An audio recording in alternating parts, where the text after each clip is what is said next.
Halo teman-teman, di sini kita akan masuk kepada pembahasan gerak dalam 2 dan 3 dimensi oleh kelompok 4. Langsung aja masuk ke penjelasannya, jangan lupa disimak ya. Gerak dalam 2 dan 3 dimensi. Di sini kami mengambil 5 topik. A. Posisi dan perpindahan. B. Kecepatan. C. Percepatan. D. Gerak peluru. E. Gerak melingkar. Pengertian gerak dalam 2 dan 3 dimensi. Gerak dalam 2 dan 3 dimensi menggunakan tanda plus atau minus tidak cukup untuk menjelaskan secara lengkap gerak untuk lebih dari satu dimensi. Vektor dapat digunakan untuk menjelaskan gerak lebih dari satu dimensi. Kemudian, dalam gerak 2 dan 3 dimensi, kita dapat meninjau perpindahan, kecepatan, dan percepatan. Kita masuk ke perpindahan. Dari gambar di samping, perpindahan adalah posisi sebuah benda yang dijelaskan oleh vektor posisinya, di mana vektor posisinya adalah R. Perpindahan sebuah benda didefinisikan sebagai perubahan posisi, di mana delta R sama dengan RF dikurang RI. Selanjutnya kecepatan.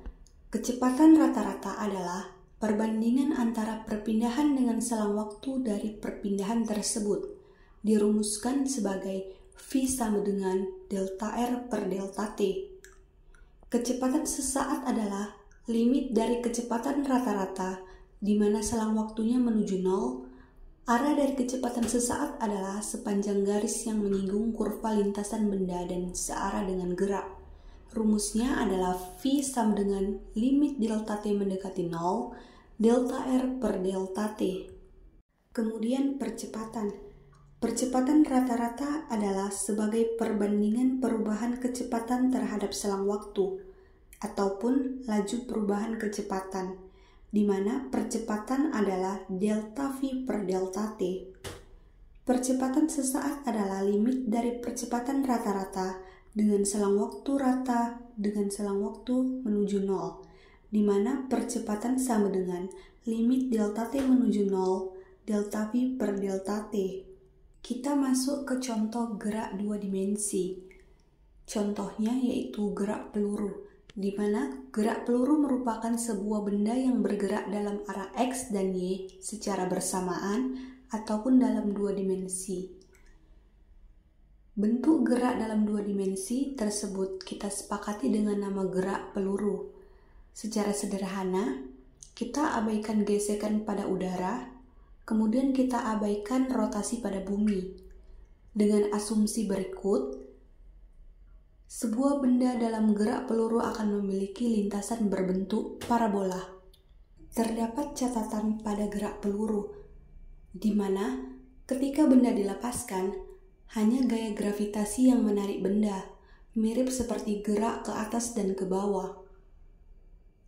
Karena gaya gravitasi menarik benda ke bawah, maka percepatan vertikal berarah ke bawah, tidak hanya percepatan dalam arah horizontal. Di sini terdapat gambaran tentang gerak peluru dari materi yang telah dijabarkan.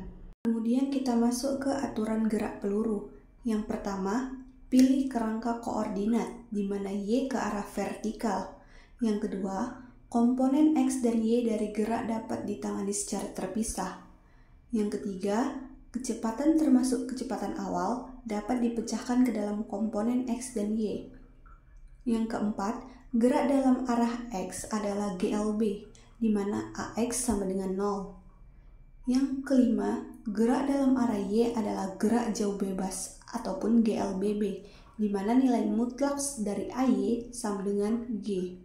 Kemudian ke arah Y, di mana VY0 sama dengan V0 sin theta 0.